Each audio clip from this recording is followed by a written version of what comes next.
মাগুরায় আসিয়ার সাথে হয়ে যাওয়া একটি হৃদয়হরক বিদারক ঘটনা, যেখানে একজন শিশু নির্যাতনের শিকার হয়েছে, তার জীবন ও সম্মান সংকটে পড়েছে। এই ধরনের ঘটনা শুধু একজন শিশুর জন্য নয়, পুরো সমাজের জন্য একটি বড় ঘটনা।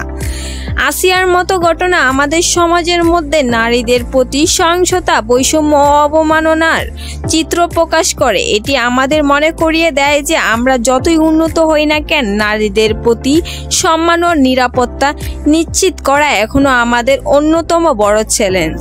আমাদের সমাজে নারীকে শুধু একটি নির্দিষ্ট দৃষ্টিকোণ থেকে দেখা হয়, যেখানে তাদের অধিকার, সম্মান এবং নিরাপত্তা কম গুরুত্ব পায়।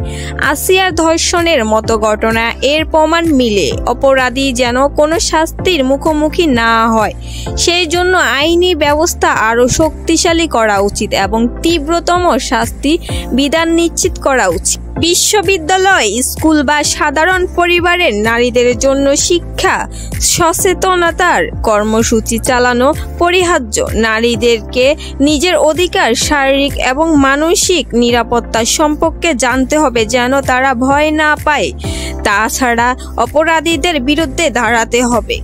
মাগুরায় আসিয়া কিংবা এমন কোনো ধর্ষণ বা নির্যাতনের ঘটনায় সর্বোচ্চ শাস্তি প্রদান, আইনের কঠোর প্রয়োগ এবং নারীর প্রতি শ্রদ্ধা ও মূল্যবোধ তৈরি করা সমাজের জন্য অন্যতম গুরুত্বপূর্ণ।